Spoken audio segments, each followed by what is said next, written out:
What's up guys, welcome back to Fantasy Funhouse. How did you find IM Sydney? Pretty cool start to CS2, at least the grand finals was really exciting to watch on a Sunday morning at the very least. The playoff games were kind of mid. I felt like 2 hours that weren't super exciting, but the finals delivered.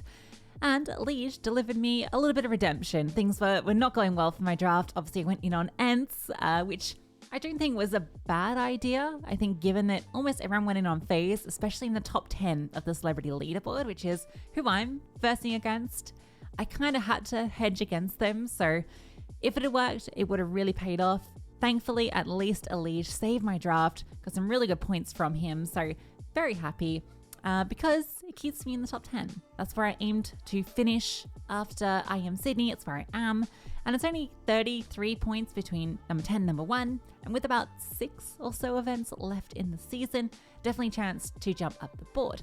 Especially because we've got a couple of online events. We've got Roobet and then also Thunderpick, which I'll do another video on. But Roobet's coming out first, so it'll go live first. Both of them pretty crazy. And it's a very similar format. So this is a very classic format. We've got 4 groups. It's double elimination GSL format. So top 2 teams from each group go through to the single elimination playoffs. Everything's best of 3. It's all online, all based in Europe.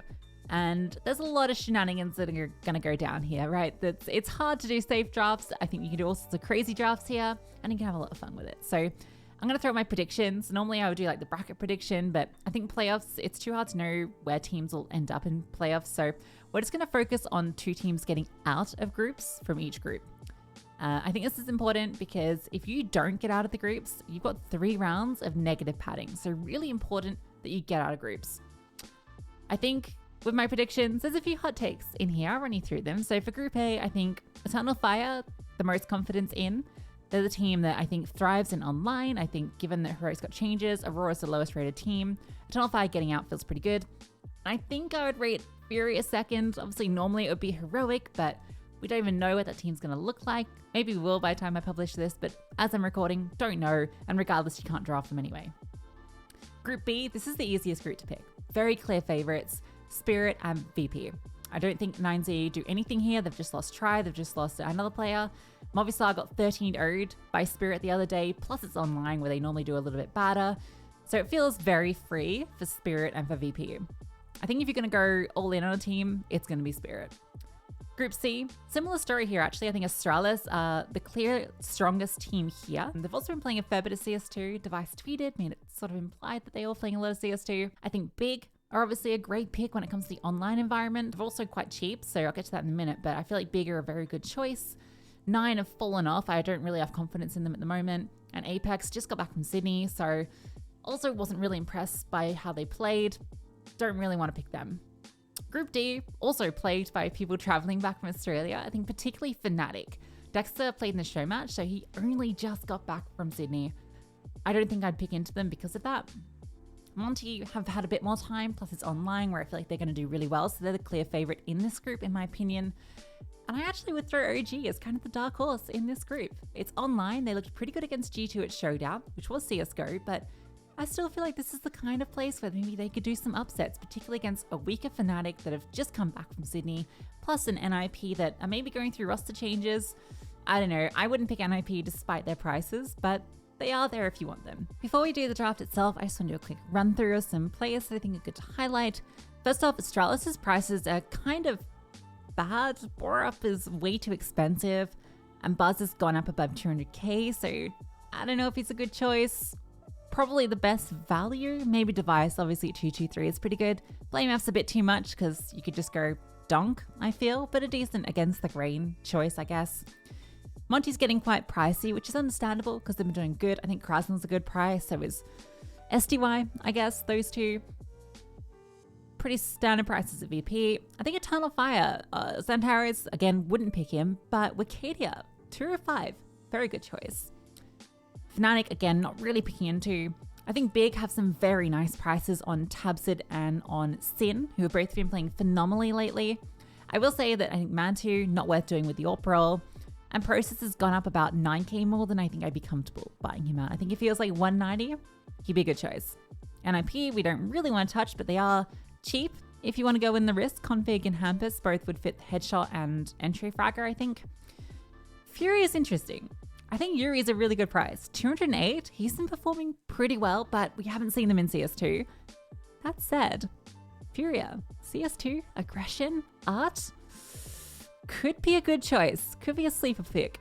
I wouldn't, but he's there. Not interested, not interested. This is the big question. To Donk or not to Donk? I think the Donk Chopper combo is going to be the most popular combo. It's kind of the Monacy Hooksy combo with better players for both of those choices. So to me, with the group that is what it is, Donk and Chopper is a very good choice. An alternative one I'll put forward is going Art Frost Zontix. I think that's pretty good. Magix is pretty good in support role. You can't really go wrong. I do think Art Frost is quite an interesting choice, though, at 212 if you want to save money, because he's also been performing quite well lately. 9, we don't want to touch. OG.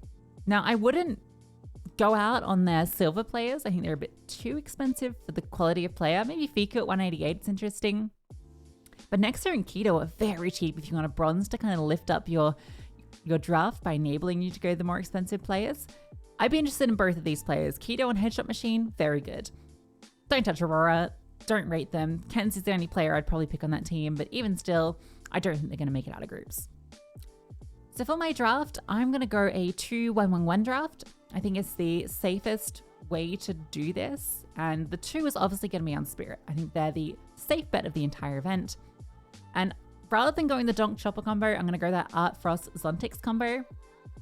Reason for this, I just want to go against the grain. Everyone's going Donk, so do I go Art Frost Zontix, hope that those two combined equal to what Donk and Chopper can pull off? I'm hoping Chopper kind of brings down Donk in terms of, like, if you pick both, he's going to level it out of it. So that's my thinking. I don't know if it will work. I might regret not going in on Donk.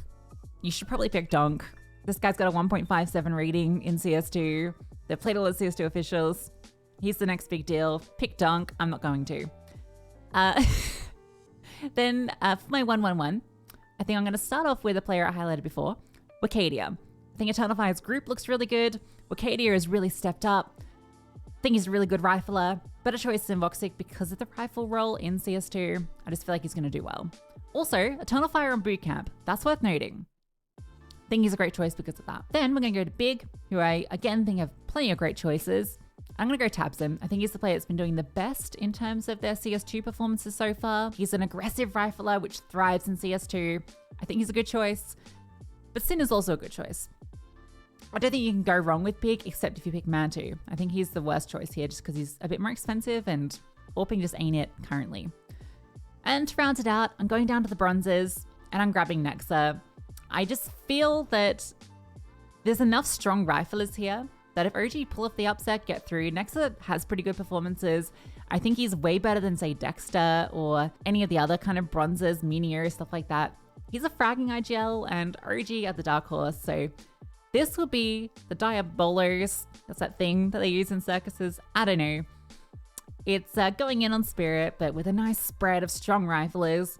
I feel like there's no super weak point except for if OG don't go through, but I feel like at minimum 4 of my plays make it out of groups, and I feel confident about Spirit taking the event. So that's my 2-1-1-1. I also have a 2-2-1 for you.